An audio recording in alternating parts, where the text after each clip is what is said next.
آج انشاءاللہ میں بچوں کی تربیت سے متعلق کچھ باتیں آپ سب کے ساتھ کروں گی۔ کوئی بھی شخص جب بڑا ہوتا ہے اور اللہ تعالیٰ اس کو اولاد کی نعمت سے نوازتا ہے تو اولاد اس کے لیے دنیا کی سب سے قیمتی دولت ہوتی ہے، اور جتنا کوئی بھی انسان اپنی اولاد کے لیے فکر مند ہو اتنا کسی بھی اور چیز کے لیے نہیں، اور خصوصاً مائیں، مدرس۔ ایک عورت جب ماں بن جاتی ہے تو پھر ساری زندگی خواہ اس کے بچے خود پیرنٹس بن جائیں پھر بھی وہ اپنے بچوں کی فکر نہیں چھوڑتی، اور ماں کی یہ فکر قبر تک جاتے ہوئے رہتی۔ اس کے دل میں ہمیشہ بچوں کی خیرخواہی اور بچوں کی بھلائی کی سوچ ہوتی کہ کسی طرح میں انہیں کچھ بھی فائدہ پہنچا سکوں، خود بھوکے رہ کر، پیاسے رہ کر، تکلیف اٹھا کر، پریشانیاں اٹھا کر، اپنے پر اپنے بچوں کو ترجیح دیتی۔ اللہ سبحانہ وتعالیٰ نے یہ محبت ہمارے دلوں میں فطری طور پر رکھ دی، لیکن والدین کی اصل محبت، سچی محبت، صحیح محبت اسی وقت ہو سکتی ہے جب وہ اپنے بچوں کو صرف اس دنیا میں نہیں آخرت میں بھی کامیاب دیکھیں، کیونکہ یہ دنیا تو ختم ہو جائے گی اور آخرت کی زندگی ہمیشہ ہمیشہ کی زندگی۔ لہٰذا ہم سب کو اس بات کی کوشش کرنی چاہیے کہ ہم جب بچوں کے فیوچر کا سوچیں تو وہ فیوچر صرف اس دنیا کا فیوچر نہ ہو بلکہ ان کی آخرت کا بھی ہو، کیونکہ اگر وہ دنیا میں کامیاب ترین انسان بھی ہوئے اور آخرت میں ناکام ہو گئے تو وہ کامیاب نہیں ہے۔ حقیقی کامیابی آخرت کی کامیابی ہے۔ ذالک هو الفوز العظیم، وہ ہے اصل عظیم الشان کامیابی۔ تو انشاءاللہ تربیت اولاد سے متعلق کچھ ٹپس میں آپ کو دوں گی، انشاءاللہ اللہ نے چاہا تو آپ کے لیے فائدہ مند ہوگی۔ سب سے پہلی بات تو یہ کہ اولاد اللہ سبحانہ وتعالیٰ کا عطیہ ہے، ایک تحفہ ہے ہم سب کے لیے، اور اللہ نے جس کو جو بھی دیا ہے، بیٹا ہو یا بیٹی، اس پر راضی رہنا چاہیے، کیونکہ یہ تقسیم بھی اللہ تعالیٰ کی ہے۔ جسے چاہتا ہے بیٹیاں دیتا ہے، جسے چاہتا ہے بیٹے دیتا ہے، جسے چاہتا ہے دونوں دیتا ہے، جسے چاہتا ہے کچھ بھی نہیں دیتا، اور وہ سب کچھ جاننے والا ہے، ہر چیز پر قادر ہے، یعنی اس کو زیادہ پتا ہے کہ کس کو مجھے کیا دینا چاہیے، کون کس کے قابل ہے۔ دوسری بات یہ کہ بچے ہمارے لیے ایک خوشی کا باعث ہوتے ہیں، اگرچہ ان کے ساتھ تکلیفیں بھی ہوتی ہیں، لیکن اللہ سبحانہ وتعالیٰ نے پیغمبروں کو جب اولاد کی خبر دی تو اس کو خوشخبری قرار دیا۔ مثلا زکریا علیہ السلام نے جب دعا مانگی بچے کے لیے اور ساری زندگی مانگتے رہے، بڑھاپے میں جا کر اللہ نے ان کو اولاد دی تو فرمایا یا زکریا انا نبشرک بغلام اسمہ یحییٰ، اے زکریا ہم آپ کو ایسے لڑکے کی خوشخبری دیتے ہیں جس کا نام یحییٰ ہوگا۔ تو یہ صرف خبر نہیں ہوتی بلکہ خوشخبری ہوتی ہے۔ اسی طرح ابراہیم علیہ السلام کو جب خوشخبری ملی اسحاق علیہ السلام کی پیدائش کی تو اس وقت بھی اللہ سبحانہ وتعالیٰ فرماتے فبشرناہ باسحاق، تو ہم نے اس کو اسحاق کی بشارت دی، یعنی خوشخبری دی۔ نبی صلی اللہ علیہ وسلم بچوں سے بہت محبت کرتے تھے۔ حضرت حسن اور حسین جو ان کے نواسے تھے، ان کو آپ فرماتے کہ یہ دنیا میں میرے پھول ہیں، یہ دنیا میں میرے دو پھول ہیں، یعنی انہیں پھولوں سے تشبیہ دیتے۔ جس طرح پھولوں کی کیئر کی جاتی ہے اور پھولوں کو دیکھ کر انسان خوش ہوتا ہے، ایسے ہی وہ بچوں کو دیکھ کر خوش ہوتے تھے۔ اور یہ حقیقت ہے کہ بچے ہماری آنکھوں کی ٹھنڈک ہوتے ہیں، اسی لیے ہمیں دعا سکھائی گئی ہے کہ ہم یوں مانگیں ربنا هب لنا من ازواجنا وذریاتنا قرۃ اعین واجعلنا للمتقین اماما، اے اللہ ہمیں ہمارے ازواج اور ہماری اولاد سے آنکھوں کی ٹھنڈک عطا کر، یعنی ہم انہیں دیکھیں تو خوش ہو جائیں اور ہمیں متقین کا امام بنے۔ اسی طرح آپ صلی اللہ علیہ وسلم نے فرمایا کہ تمہاری اولاد تمہاری بہترین کمائی، یعنی انسان اپنی زندگی میں جو کچھ بھی کماتا ہے، ارن کرتا ہے، اس میں سب سے بہترین چیز ٹاپ پہ جو ہے وہ اس کے بچے ہیں، اولاد ہے، کیونکہ اولاد انسان کے لیے دنیا میں بھی راحت، مدد، خوشی کا باعث ہوتی ہے اور آخرت کے درجات میں بلندی کا بھی ذریعہ ہوتی، یعنی ایک انسان کے اپنے عمل ہوتے ہیں اور ایک اس کے بچوں کے اچھے کام اس کے نام اعمال میں، حسنات میں اضافہ کرتے ہیں اور وہ اس کے درجات کی بلندی کا ذریعہ بنتے ہیں۔ لیکن یاد رکھیے کہ جہاں اولاد ایک خوشخبری ہے، خوشی کا باعث ہے، وہاں اس کے ساتھ ساتھ ایک ذمہ داری بھی ہے، اور اس کے بارے میں ہم سے پوچھا بھی جائے گا۔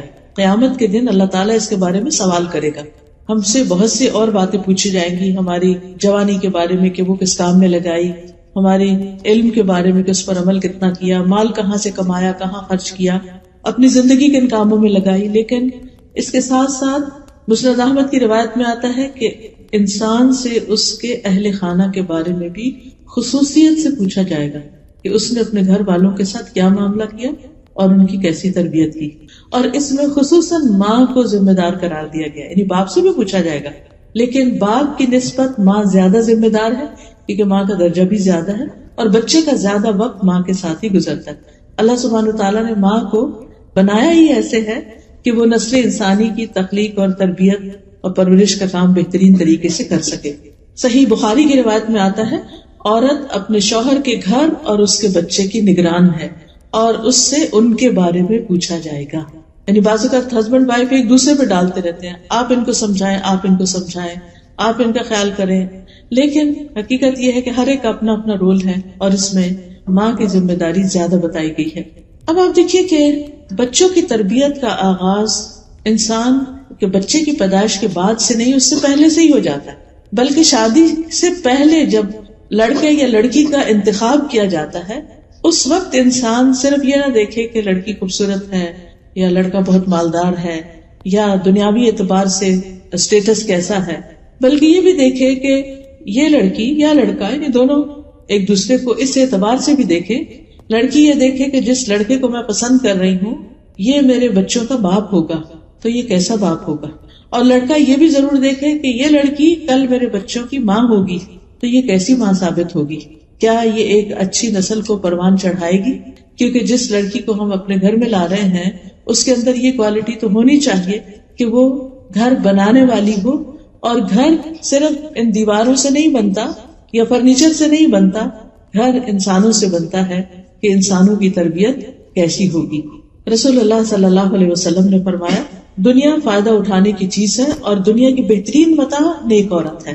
اور پھر اسی طرح ابو ہریرہ کہتے ہیں کہ رسول اللہ صلی اللہ علیہ وسلم نے فرمایا، جب ایسا شخص تمہارے پاس نکاح کا پیغام بھیجے جس کے دین اور اخلاق سے تم مطمئن ہو تو اس سے اپنی بیٹی کا نکاح کر دو، اگر ایسا نہیں کرو گے تو زمین میں فتنہ و فساد برپا ہوگا، یعنی بہت بگاڑ آئے گا۔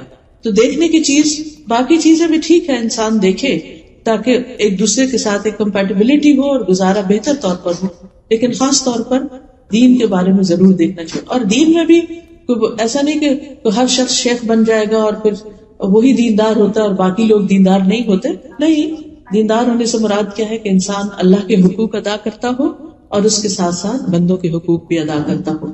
اللہ سبحانہ وتعالیٰ کے حقوق میں کیا چیز آتی ہے؟ جسے نماز کا فریضہ، یعنی اگر لڑکی ہے تو نماز کی پابند ہو، لڑکا ہے تو بھی نماز پڑھتا ہو۔ اسی طرح اگر لڑکا کما رہا ہے تو حلال کمانے والا، کیونکہ کمائی کا اولاد کی تربیت پر بہت بڑا اثر پڑتا ہے۔ پھر اسی طرح آپ دیکھیے کہ لڑکی ہے تو اس کے بھی یعنی کہ اخلاق کیسا ہے یا شرافت کیسی ہے، اور اس کے ساتھ ساتھ اس میں بھی نماز اور پھر ساتھ حجاب، کیونکہ جس طرح مردوں کے لیے حلال کمانا، اسی طرح عورت کے لیے اس کی عزت عصمت اور اس کی شرم و حیا جو ہے اس کا لحاظ رکھنا بھی ضروری ہے۔ پھر اسی طرح یہ ہے کہ تربیت کے جب باری آتی ہے، یعنی شادی ہو گئی، آپس میں ایک دوسرے کے ساتھ اچھا سلوک ہے، حقوق العباد کی ادائیگی ہے، تو بچوں پر سب سے بڑی چیز جو اثر کرتی ہے وہ ماں باپ کا عمل ہوتا ہے، ان کا آپس کا اچھا سلوک اور تعلق ہوتا ہے۔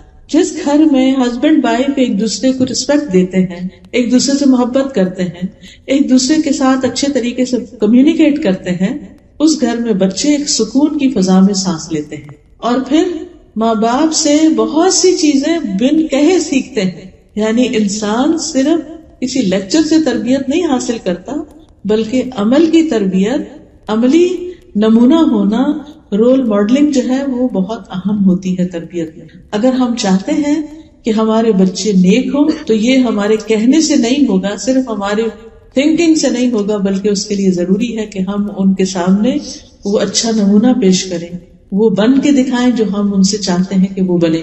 اب آپ دیکھیے کہ ہر ماں باپ کی یہ خواہش اور تمنا ہوتی ہے کہ ہمارے بچے نیک ہوں، فرما بردار ہوں، اچھے ہوں، لیکن ماں باپ کو یہ ضرور سوچنا چاہیے کہ کیا ہم اللہ کے فرما بردار ہیں؟ کیا ہم ایک اچھے انسان ہیں؟ کیا ہم اللہ کا اور بندوں کا حق دینے والے ہیں؟ اگر ہم خود نہیں کر رہے تو بچوں سے کس چیز کی ہم توقع کر سکتے؟ پھر اسی طرح آپ دیکھیے کہ اگر ہم چاہتے ہیں کہ ہمارے بچے آئندہ دین کے لیے قربانی کرنے والے ہوں تو ہمیں یہ دیکھنا ہوگا کہ ہم خود کیا قربانیاں کر رہے ہیں، ہم خود اپنے دین کے لیے کیا محنت کر رہے ہیں۔ اگر ہماری زندگی میں غفلت ہے تو وہ خود بخود بچوں میں ٹرانسفر ہوگی، وہ بھی اس کو ایزی لیں گے۔ اگر ہم خود وقت پہ نماز نہیں پڑھ رہے تو بچے کیوں پڑھیں گے؟ چاہے آپ کتنا بھی چلا کے ان کو کہیں کہ اٹھو نماز پڑھو، لیکن آپ نے خود تو پڑھی نہیں، وہ تو آپ سے پلٹ کے پوچھیں کہ آپ نے پڑھ لی، اور نہ بھی کہیں تو وہ دیکھ رہے ہیں کہ اذان ہوئی ہے، وقت ہوا ہے، اور کسی کو بھی فکر نہیں ہے، پرواہ نہیں ہے، کوئی بھی اٹھ کے نماز نہیں پڑھا تو وہ کیوں پڑھیں گے، چاہے انہوں نے کتنا ہی اچھا لیکچر سن رکھا ہو۔ حضرت عائشہ کہتی ہیں جب سے میں نے ہوش سنبھالا میں نے یہی دیکھا کہ میرے والدین اسلام پر ہیں، یعنی اسلام کی حالت میں میں نے ان کو اپنی تربیت کرتے ہوئے دیکھا۔ پھر اسی طرح بعض روایات میں یہ بھی آتا ہے کہ جو ہمارے اسلاف تھے یا نیک لوگ تھے وہ اپنے بچوں کی تربیت کے لیے اللہ کی عبادت میں زیادہ وقت لگاتے تھے، یہ سوچ کر کہ اس کا اثر ہمارے بچوں پر پڑے، ہماری اولاد پر پڑے۔ کسی نے کیا خوب کہا کہ جب بھی میں کسی سلجھے ہوئے نوجوان کو دیکھتا ہوں تو مجھے یقین ہو جاتا ہے کہ ضرور اس کا باپ صالح اور نیک آدمی تھا، جس کا عکس یا ریفلیکشن اس میں نظر آ رہا، کیونکہ قرآن مجید میں اللہ تعالیٰ فرماتے ہیں، سورۃ الکہف ہر جمعے کو پڑھی جاتی ہے، آج بھی آپ نے پڑھی ہوگی، کان ابوہما صالحا، وہ دو بچے جن کا خزانہ زمین میں دفن تھا اور اس کے اوپر دیوار تھی، جب وہ گر گئی تو خضر علیہ السلام نے اس کو بنایا، اور اس کی وجہ یہ بتائی کہ ان کا باپ نیک آدمی تھا، وہ فوت ہو گیا تو اللہ تعالیٰ یہ چاہتا تھا کہ ان بچوں کا خزانہ محفوظ رہے، اس لیے میں نے یہ دیوار بنا دی۔ خود فوت ہو چکا ہے وہ نیک آدمی، اور اس کے بچے یتیم ہیں، اپنے آپ کو پوری طرح لک آفٹر نہیں کر سکتے، لیکن اللہ سبحانہ تعالیٰ ان کے فیوچر اور ان کے مال کی اور ان کے انٹرسٹ کی حفاظت کس طرح کرتے ہیں؟ اس غیبی مدد کے ذریعے ان کی دیوار بنوا دی جاتی کہ جب یہ اپنی جوانی کو پہنچے تو پھر یہ اس مال کو استعمال کر سکے، کیونکہ نیک آدمی کو اس کی نیکی کا فائدہ اس کی اولاد کی نیکی کی شکل میں نظر آنے لگتا ہے دنیا میں، یہ دنیا میں جلد ملنے والی خوشخبری ہوتی ہے۔ اسی طرح ایک مشہور سپیکر ہیں ڈاکٹر نبیل، وہ کہتے ہیں مجھے جب نوافل کی ادائیگی میں سستی اور کاہلی ہونے لگتی ہے تو مجھے میرے بیٹے اور دنیا کی پریشانیاں یاد آتی ہیں کہ کہیں نفلوں کی ادائیگی میں میری سستی اور کاہلی میری اولاد کی پریشانیوں کا سبب نہ بن جائے، کیونکہ انسان جب نفل پڑھتا ہے، تہجد پڑھتا ہے تو پھر اپنی اولاد کے لیے دعائیں کرتا ہے، اور اگر کوئی نماز ہی نہیں پڑھتا یا تہجد ہی نہیں پڑھتا تو دعا کس وقت کرے گا؟ وہ تو دعا کرتے ہوئے بھی شرمائے گا۔ تو وہ کہتے ہیں کہ یعنی جب مجھے تھوڑی سستی آنے لگے تو مجھے اپنے بچے یاد آنے لگتے ہیں کہ میں نے ان کی خاطر اٹھنا ہے اور دعائیں کرنی ہے ان کے لیے، تو یہ چیز ان کو عبادت میں اور زیادہ آگے بڑھاتی۔ اور ایک جنرل اصول کے طور پر آپ دیکھیے، ایک کامن سینس کی بات ہے کہ اگر ہم اللہ کی اطاعت نہیں کرتے، فرما برداری نہیں کرتے، ہم اللہ کے اوبیڈینٹ نہیں ہیں، تو ہم کیسے توقع کر سکتے ہیں کہ ہمارے بچے ہمارے اوبیڈینٹ ہو جائیں؟ ہمارا احسان اپنے بچوں پر زیادہ ہے یا اللہ کا احسان ہم پر زیادہ ہے؟ ہم نے تو اپنے بچوں کو وہ کچھ نہیں دیا جو ہمیں ہمارے رب نے دیا، لیکن ہم وہ سب کچھ پا کر اپنے رب کے لیے اس طرح اطاعت گزار نہیں ہوتے، اس طرح اس کے آگے نہیں جھکتے، جس طرح ہم اپنے بچوں سے چاہتے ہیں کہ ان کے لیے تھوڑا بہت بھی کر کے وہ ہمارے خاموش غلام ہو جائیں، جو ہم کہیں بس وہ کریں، اور اگر وہ تھوڑی بھی اپنی مرضی کرنے لگتا ہے تو ہم ناراض ہونے لگتے ہیں۔ ڈاکٹر نبیل یہ بھی کہتے ہیں کہ میرا ایک دوست تھا کویت میں، ایک بہت اچھے منصب پر تھا، یعنی کہ بہت ہائی پوسٹ پر تھا، لیکن وہ ہر روز چند گھنٹے والنٹیئر کرتا تھا، فلاحی کاموں میں لگاتا تھا۔ تو میں نے اس سے کہا کہ دیکھو اگر تم جو جاب کر رہے ہو اسی میں تھوڑے گھنٹے اور لگاؤ اور محنت کرو تو تمہیں اور زیادہ آگے تم جا سکتے ہو، تو تم اپنا کچھ ٹائم جو ہے وہ والنٹیئر کرنے میں گزار دیتے ہو۔ تو کہنے لگا کہ میں 6 بچوں کا باپ ہوں جن میں سے اکثریت میرے بیٹوں کی ہے، یعنی بوائز ہیں، مجھے ڈر ہے کہ وہ بے راہ روی کا شکار نہ ہو جائیں۔ جب سے میں نے قرآن مجید میں کان ابوہما صالحا کی تفسیر پڑھی ہے کہ ان کا باپ نیک آدمی تھا، اس لیے ان بچوں کی اللہ نے کیئر کی، تو میں نے اپنی زندگی کا ایک بڑا حصہ فلاحی کاموں میں لگا دیا ہے، میں والنٹیئر کرتا ہوں، اور اس کے اثرات میں اپنے بچوں میں دیکھ رہا ہوں، کیونکہ بچے جب دیکھتے ہیں نا کہ ہمارے ماں باپ سب کی خدمت کرتے ہیں، سب کے کام آتے ہیں اور اپنا وقت لگاتے ہیں، تو پھر ان کے اندر اس چیز کی ایک قدر ہوتی ہے، ایک ڈگنیٹی ہوتی ہے۔ لیکن اگر کوئی بچہ یہ دیکھے کہ باپ بیکار پڑا سوتا ہی رہتا ہے اور کوئی کام وقت پہ نہیں کرتا، اپنی ذمہ داریاں بھی نہیں پوری کرتا، کما کے بھی نہیں لاتا، تو وہ اس کے لیے کیسا رول ماڈل ہو؟ اور وہ باپ پھر بچوں سے کیا توقع کر سکتا ہے کہ وہ اس کے لیے کیسے بچے بنے؟ پھر اگر ہم بھی چاہتے ہیں کہ ہمارے بچے نیک ہوں، فرمانبردار ہوں، صالح ہوں، تو ہم سب کو چاہیے کہ ہم چاہے جاب کرتے ہوں، چاہے کچھ کام کرتے ہوں، چاہے ہم بزنس کرتے ہوں، کوئی کمائی کرتے ہوں، لیکن اس کے ساتھ ساتھ ہم ضرورت مند انسانوں کی مدد بھی ضرور کریں، ہم اپنے آپ کو والنٹیئر کریں، کسی بھی جگہ جو بھی ہماری اسکل ہے اپنے علم کے ساتھ، اپنی طاقت کے ساتھ، اپنے مال کے ساتھ دوسروں کی خدمت کریں. حدیث میں آتا ہے اللہ اس بندے کی اس وقت تک مدد کرتا ہے جب تک بندہ کسی دوسرے بندے کی، اپنے بھائی کی مدد میں ہوتا ہے. آپ دوسروں کی مدد کر رہے ہیں، آپ دوسروں کی خدمت میں لگے، اللہ آپ کی مدد کرے گا اس چیز میں جہاں آپ ضرورت مند ہیں. اللہ آپ کے کام بنائے گا. اور میرے استاد ہمیشہ کہتے تھے کہ اگر بچہ کھانا نہ کھائے تو غریب کے بچے کو کھلاؤ، کسی یتیم کی پرورش شروع کر دو. اگر تمہارا بچہ نہیں پڑھتا تو کسی اور کے بچے کو پڑھاؤ. اس خدمت کے بدلے اللہ تمہارے بچے کو بھی اس راہ پہ لے آئے گا. یعنی جس چیز کی اپنے گھر میں کمی دیکھتے ہو وہ دوسروں کو دے کر حاصل کرو. آپ دیکھیے کہ کتنا بڑا وعدہ ہے کہ اللہ اس بندے کی مدد میں ہے، اللہ اس کی مدد کرے گا. مانا کہ اللہ اس کی مدد کرے گا جو کسی کی مدد کرتا ہے، جو دوسروں کی مدد میں لگا رہتا ہے. تو کبھی یہ نہ سوچا کرے اوہ اتنے گھنٹے میرے باہر لگ گئے، اتنے گھنٹے مجھے کیا ملا. خاص طور پر اس معاشرے میں جب کہ ہر گھنٹے کی ایک قیمت ہے. آپ اپنی سروسز دیتے ہیں تو آپ کو اس کے بدلے میں مال مل جاتا ہے. ٹھیک ہے کچھ پیسے ہمارے ہاتھ میں آتے ہیں، ہمیں خوشی ہوتی ہے، ہر انسان کو خوشی ہوتی ہے کیونکہ انسان کے اندر مال کی محبت اللہ نے رکھ دی ہے. یہ کبھی بھی نہیں ہوا کہ آپ کو کوئی مالی فائدہ حاصل ہو اور آپ میں میرا تو کوئی دل ہی نہیں کہ مجھے کوئی فائدہ. ہمارے پیرنٹس ہمیں دیں، ہم ہسبینڈ دیں، ہم خود کمائیں، کچھ بھی ہو ہمیں ہمیشہ اچھا لگتا ہے. اور پھر آپ دیکھیے کہ اس مال کی اپنی ایک ویلیو اور اس سے ایک خوشی ملتی ہے. لیکن جب آپ کسی کے کام آتے ہیں اور وہ آپ کو دعا دیتا ہے اس وقت کیسی خوشی ہوتی ہے. کسی کی خدمت کر کے، کسی کی مدد کر کے، کسی کے کام آ کے، ہاں ہم تھک ہی جائیں لیکن اس کے بدلے میں جو ہمیں راحت اور خوشی نصیب ہوتی ہے اور پھر اس وعدے کا یقین کہ میں نے دوسروں کی مدد کی، اللہ میری مدد کرے گا. تو آپ اپنے بہت سے بوجھ اور پریشانی اپنے اوپر سے ہٹا دیتے ہیں، اپنے امور اللہ کے سپرد کر دیتے ہیں.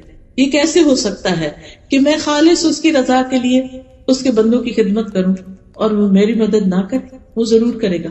پھر اسی طرح عبداللہ بن مسعود کے بارے میں آتا ہے کہ وہ رات کو جب نوافل ادا کر رہے ہوتے تھے، تہجد پڑھ رہے ہوتے تھے، تو سامنے اپنے بچے کو سویا دیکھ کر کہا کرتے تھے من اجلک یا بنیا، تیری خاطر اے میرے بچے.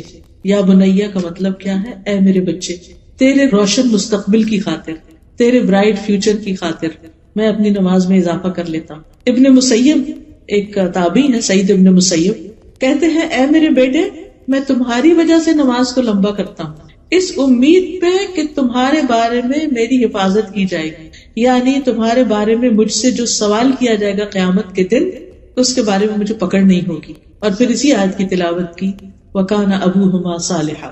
اسی طرح ایک آدمی کا طریقہ یہ تھا کہ جب بھی اس کا کوئی بچہ اخلاقی طور پہ بگڑ جاتا، کوئی ضد کرتا، کوئی بدتمیزی کرتا، تو وہ صدقہ کرتا اور کھانا کھلاتا. یہ دو کام کرتا، صدقہ کرتا، کھانا کھلاتا. کیوں؟ کیونکہ قرآن مجید کی آیت میں آتا ہے خذ من اموالہم صدقۃ تطہرہم وتزکیہم بہا، ان کے مالوں سے صدقہ لے کر اس کے ساتھ انہیں پاک کرے گا اور انہیں صاف کرے گا. یعنی تم انہیں پاک کرو گے، صاف کرو گے ان کے مالوں میں سے صدقہ لے کے. تو گویا مال میں سے صدقہ نکالنا اور اسی طرح خاص طور پر کھانا کھلانا یہ کس نیکی میں سے ہے کہ جس کی وجہ سے انسان کا اپنا بھی تزکیہ ہوتا ہے اور اولاد بھی سدھرتی ہے، نیک بنتی ہے. اور وہ شخص کہتا اے اللہ یہ صدقہ میرے بیٹے کے اخلاقی تزکیے کے لیے، یہ جو میں صدقہ کر رہا ہوں یہ میں اس نیت سے کر رہا ہوں کہ میرے بیٹے کو نیک بنا دوں. پس بے شک یہ اخلاقی بے رہروی میرے لیے اس کی بیماری سے زیادہ شدید ہے. یعنی بچہ بیمار ہو فزیکلی وہ کم درجے کی مصیبت ہے، لیکن اگر وہ بگڑ جائے اور بے راہ ہو جائے تو وہ بہت بڑی مصیبت ہے. پھر اسی طرح ایک اور آدمی کا واقعہ یہ ملتا ہے کہ اس کے پاس اتنا نہیں تھا جس سے وہ بہت زیادہ مالی صدقہ کر سکے، وہ بس اتنا ہی کماتا تھا جس سے اس کی اپنی گزران ہوتی تھی، اس کے پاس دینے کے لیے زیادہ نہیں ہوتا تھا. تو جب اس کا بیٹا اس کے ساتھ بدتمیزی کرتا یا اس کی بات نہیں مانتا تھا تو وہ رات کو قیام کرتے ہوئے سورۃ البقرہ پڑھتا تھا، یعنی رات کے تہجد میں سورۃ البقرہ پڑھتا اور کہتا اے اللہ یہ میرا صدقہ ہے، میرے پاس مال نہیں ہے لیکن یہ میرا صدقہ ہے، اسے تو میرے لیے قبول کر لے، یعنی مجھ سے قبول کر لے اور میرے لیے اس بیٹے کی اصلاح کر دے. تو کیونکہ نیک اعمال جو ہوتے ہیں یہ وسیلہ بنتے ہیں دعاؤں کی قبولیت کا. ہم نیک لوگوں کو وسیلہ بناتے ہیں، ان کی نیکی تو ان کے ساتھ ہے. ہمیں جس وسیلے کا حکم دیا گیا وہ نیک اعمال ہے کہ ہم صدقہ کریں، نماز پڑھیں، دعا کریں اور اس سے اللہ سے مدد مانگیں. اسی طرح ہمیں یہ یاد رکھنا چاہیے کہ ہم اپنے بچوں کی اصلاح کس طرح کریں، اس نیت کے ساتھ اللہ کی عبادت کر کے کہ یہ بچے سدھر جائیں. اور یاد رکھیں کہ ہمارے ہاتھ میں کوئی طاقت نہیں کہ ہم اپنے بچوں کو نیک بنا سکیں جب تک اللہ کی مدد نہ ہو. وہی مدد کرنے والا ہے. پھر اسی طرح اللہ کا تقوی اختیار کرنا، اللہ سے ڈرنا. پھر بچوں کو اپنے ساتھ مختلف کاموں میں، پروجیکٹس میں، والنٹیئرنگ میں شریک کرنا، ان کو ساتھ لے کے جانا. مثلا ہر جمعے کو آپ جو ابھی آپ کے قریب مسجد ہے اس کی صفائی اپنے ذمہ لے سکتے ہیں کہ نمازیوں کے آنے سے پہلے میں ہال کی صفائی کروں. آپ کیا کر سکتے ہیں کہ اپنے بچے کو تھرسڈے نائٹ ساتھ لے جائیں. خود اکیلے نہیں جائیں، ہسبینڈ وائف، بچے کو ساتھ لے کے جائیں کہ چلے اللہ کا گھر صاف کرتے ہیں. اور پھر ایک ایک کونے قدرے کو صاف کریں، کہیں کوئی داغ دھبا ہے اس کو مٹائیں، اس کو خوشبودار کریں، صفحے لگائیں. جو بھی ایک مسجد کی خوبصورتی اور بیوٹیفیکیشن ہو سکے. مسجد اللہ کا گھر ہو. ہم اپنے گھروں کو کتنا سجاتے ہیں، اور جب کوئی ہمارے مہمان آ رہے ہوں تو ہم کیئر کرتے ہیں نا، اور بھی سجاتے ہیں، صاف ستھرا کرتے ہیں، عام روٹین سے زیادہ کرتے ہیں. تو جمعے کے دن اللہ کے مہمان آتے ہیں. ویسے تو 5 نمازیں، لیکن آپ کو پتا ہے ہمارے یہاں 5 نمازیں کہاں اتنی فل مسجد ہوتی ہے. لیکن جمعے کے دن اتنے لوگ ہوتے ہیں کہ بعض اوقات صحیح اگر ارینجمنٹ نہ ہو تو لوگوں کو صحیح جگہ بھی نہیں ملتی. لیکن وہ صفائی کیوں نہیں ہو پاتی مسجدوں کی، وہ ایک چیئرفل ماحول کیوں نہیں ہوتا بعض اوقات؟ صرف اس لیے نہیں ہوتا کہ ان کے پاس والنٹیئر نہیں ہوتے. تو آپ ان سے بات کر کے کہ آپ مجھے یہ خدمت دیتے. آپ کو معلوم ہے کہ الحمدللہ جیسے الہدا میں ویکینڈ میں کلاس ہوتی ہے، ابھی نئی سورۃ البقرہ شروع ہوئی ہے، اور ماشاءاللہ اس میں 400-500 لوگ ہیں، اور ہر ہفتے ان کے لیے بینچز لگانا اور چیئرز لگانا اور ہال کی سیٹنگ ٹھیک ٹھاک کام ہے. آپ کو معلوم ہے کہ کچھ سسٹرز ہیں، 2 سسٹرز، وہ پچھلے 5 سال یہ خدمت کرتی رہی ہیں. میں نے آج تک نہیں دیکھا ان کو کہ وہ کون ہے. مجھے ریسنٹلی بتایا گیا کہ وہ ارلی مارننگ آتی ہیں کلاس سے پہلے اور آ کر سارے بینچز لگاتی ہیں خاموشی. ان کے بچے بھی ساتھ ہوتے ہیں. وہ بغیر ناشتے کے نماز پڑھتے ہی بس گھر سے نکل آتے ہیں، کیونکہ اتنے سارے بینچز کہاں سے نکال کے وہ پورے ہال میں لگانے ہیں اور پھر ساری سیٹنگ کرنی ہے. اور پھر جب ساری سیٹنگ ہو جاتی ہے تو پھر کلاس سے پہلے بچوں کے ٹم ہارٹن پہ لے جا کے ان کو تھوڑا کھلا پلا کے پھر واپس آ کے کلاس. یہ والنٹیئرنگ ہے. اور وہ بچے مسلسل دیکھ رہے ہیں کہ ہر ہفتے ہماری ماں اور ان کی دوست مل کے مسجد ٹھیک کرتے ہیں. کیا ماں کی یہ نیکی بچوں میں ٹرانسفر نہیں ہوگی؟ کیا انہیں یہ طریقہ نہیں آئے گا؟ آپ بھی کہیں نہ کہیں کوئی اسلامک سینٹر ہو، کوئی جگہ، اس کو اپنا سمجھیں اور اس میں والنٹیئر کریں. آپ کو معلوم ہے کہ اوور آل جو ہے عموماً مساجد کے ریسورسز اتنے زیادہ نہیں ہوتے کہ ہر چیز پروفیشنل طریقے سے کرا سکتے، لیکن کچھ لوگ ہوتے ہیں کہ وہ یہ کام کر سکتے ہیں. مجھے اچھی طرح یاد ہے جب میری بیٹی کا رشتہ ہونا تھا، تو جب رشتہ آیا چھوٹی بیٹی کا تو میں نے پتا کیا کہ لڑکا کیا کیا کرتا ہے، اس کی کیا عادات ہیں، کیا کیا اس کے کام ہیں. تو مجھے پتا چلا کہ وہ فلاں مسجد میں جمعے کے دن جمعرات کی رات کو وہاں کے ٹوائلٹ صاف کرتا ہے. تو اس سے کیا پتا چلتا ہے کہ ایک انسان ہمبل ہے، اس کے دل میں دین کی خدمت کا جذبہ، اور دین کی خدمت کے لیے ضروری نہیں کہ کوئی بہت بڑا ہائی فائی کام کیا جائے. مسجد کا ٹوائلٹ صاف کرنا ہم کیوں کریں؟ کلینر کیوں نہیں رکھ لیتے؟ بعض اوقات چھوٹے سیٹ اپ ہوتے ہیں، وہ نہیں رکھ سکتے یہ سب کچھ. بعض اوقات اتنی ڈونیشنز بھی نہیں ہوتی، اور اگر ہو بھی تو جو کام ہم کریں گے وہ کلینر تھوڑی کر سکتے. تو اگر young boys, university going boys آپ کے ہیں، ساتھ لگائیں اور انہیں کہ چلیں کام کر. اس بہانے مسجد میں جا کے ایک نماز ہی پڑھ لیں. اگر انہیں آپ کہیں گے نا کہ آؤ نماز پڑھنے چلے، تو ہو سکتا ہے نہیں پڑھنے جائیں. لیکن اگر آپ کہیں کہ چلو آؤ کچھ ہوبر لگاتے ہیں چل کے، آپ کو معلوم ہے کہ یہ کام معمولی کام نہیں. یہ کام کس نے کیا تھا؟ ابراہیم علیہ السلام نے، اسماعیل علیہ السلام نے. اللہ سبحانہ وتعالیٰ نے قرآن مجید میں سورۃ البقرہ میں اس کا ذکر کیا 127 آیت پہلے پارے میں، وَإِذْ يَرْفَعُ إِبْرَاهِيمُ الْقَوَاعِدَ مِنَ الْبَيْتِ وَإِسْمَاعِيلُ رَبَّنَا تَقَبَّلْ مِنَّا إِنَّكَ أَنْتَ السَّمِيعُ الْعَلِيمُ. اور جب ابراہیم اور اسماعیل بیت اللہ کی بنیادیں اٹھا رہے تھے، باپ نے بیٹے کو ساتھ لگایا اور تعمیر کی، تو انہوں نے دعا کیا ہمارے رب ہم سے یہ قبول کر لے، بے شک تو سب کی سننے والا اور جاننے والا ہے. پھر اللہ تعالیٰ نے دونوں کو حکم دیا کہ انطہر بیتی للطائفین والعاکفین والرکع السجود، میرے اس گھر کو صاف کرو طواف کرنے والوں کے لیے، سجدہ کرنے والوں کے لیے، رکوع کرنے والوں کے لیے، اعتکاف بیٹھنے والوں کے لیے. پیغمبر ہیں دونوں، پیغمبر دوسرے چھوٹے تو بعد میں بنے، لیکن پیغمبر ہیں، بہت معزز ہیں، لیکن وہ اللہ کا گھر تعمیر بھی کرتے ہیں اور اس کی صفائی بھی کرتے ہیں. یہ کوئی معمولی کام نہیں.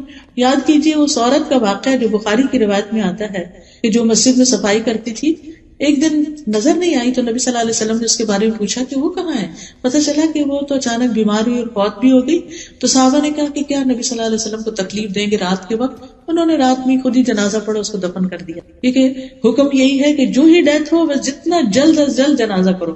خیر، آپ نے پوچھا کہ اس کی قبر کہاں ہے، آپ اس کی قبر پہ گئے، لوگوں کو ساتھ لے کر گئے اور وہاں دوبارہ جنازہ پڑھا، اس کو خود اس کے لیے دعا کی. اب آپ دیکھیے کہ یہ سعادت کس کو ملتی ہے کہ اللہ کے رسول صلی اللہ علیہ وسلم ایک ایسی خاتون جس کا نہ کوئی آگے ہے نہ پیچھے ہے، مسجد میں ہی رہتی ہے، مسجد کی صفائی کرتی ہے، اس کا جنازہ پڑھ رہے ہیں. وہ معمولی اعزاز ہے؟ اللہ کی نگاہ میں اس کی اہمیت کیا بڑی. ہم سمجھتے کہ بہت بڑے بڑے ٹائٹل ہوں اور پھر ہم کام کریں تو پھر اس سے ہماری بہت شان بنے گی. شان ہمیں لوگوں کی نظر میں چاہیے تو شان اللہ کی نگاہ میں ہونی چاہیے. تو یہ چھپی نیکیاں بعض اوقات اور یہ اللہ کی خاطر ایسے کام کرنا، اس کا اثر اولاد میں جاتا ہے. پھر اسی طرح مسجدوں کے علاوہ آپ دیکھیے ہاسپٹلز ہیں، بوڑھے لوگوں کے اولڈ ہومز ہیں. کل میری بیٹی بتا رہی تھی کہ ان کا اسکول کا ٹرپ گیا ہوا تھا بچوں کا، اولڈ ہوم میں لے کر گئے تھے، شاید 8-9 سال کا ہے بچہ اس کا.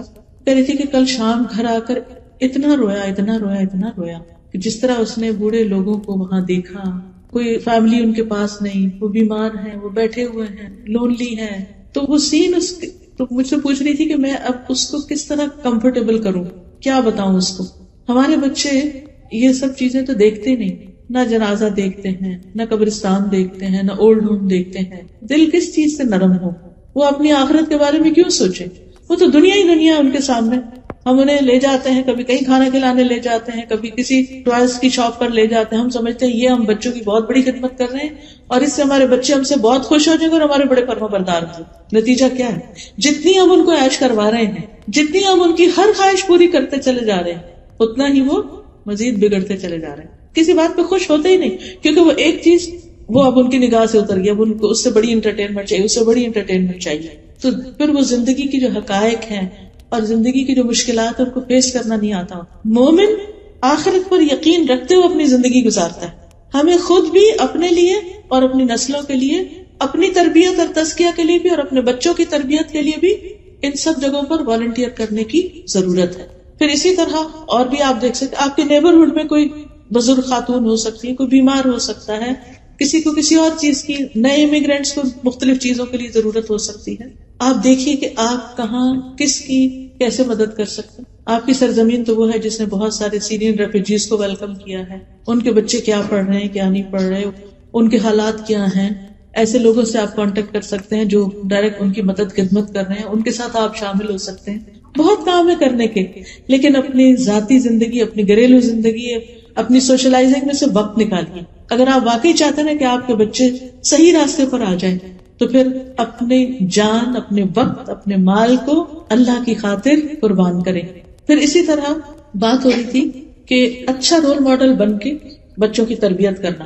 اس میں یہ بھی آتا ہے کہ جیسے بچوں سے کیے ہوئے وعدے پورے کریں، ان سے غلط بیانی نہ کریں، سچی بات کریں. ایک خاتون نے اپنے بچے کو بلایا، ادھر آؤ میں تمہیں کچھ دوں. تو آپ نے اس سے پوچھا کہ تم کیا دینے والی ہو؟ انہوں نے کہا کہ میں اس کو کچھ میٹھی چیز دوں گی، کھجور دوں گی. تو آپ نے فرمایا اگر تم اسے کچھ نہ دیتی تو تمہارے اوپر جھوٹ کا گناہ لکھا جاتا ہے. کبھی بھی بچوں سے جھوٹ نہ بولو، ان کا اعتماد چلا جائے. زندگی میں کسی پہ بھی ٹرسٹ نہیں کرتے، کیونکہ ماں ایسی چیز ہوتی ہے نا کہ جس پر انسان آنکھیں بند کر کے ٹرسٹ کرتا ہے. لیکن اگر یہ انسان کو احساس ہو جائے نا کہ ماں دھوکہ دیتی ہے، ماں ڈرامہ کرتی. پچھلے دنوں کسی خاتون کی بات مجھ سے ہوئی تو بہت پریشان تھی. کہتی بچے نے گھر چھوڑ دیا، کہیں اور جا کے رہتا ہے. اور میں نے اس سے بہت کہا ہے کہ تم ایسا نہیں کرو، لیکن وہ نہیں مانتا.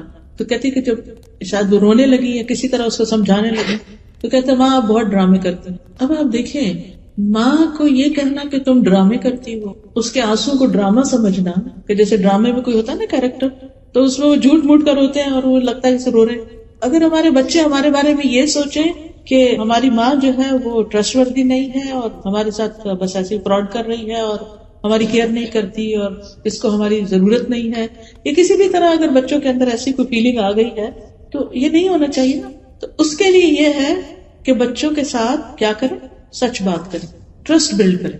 کسی بھی کامیاب ریلیشن شپ کے لیے بہت ضروری ہوتا ہے کہ ایک دوسرے پر اعتماد کیا جائے، ٹرسٹ کیا جائے. کیونکہ جہاں ٹرسٹ نہیں ہوتا نا وہاں پھر اتفاق نہیں ہوتا، محبت نہیں ہوتی، پھر وہ بات نہیں سنتے.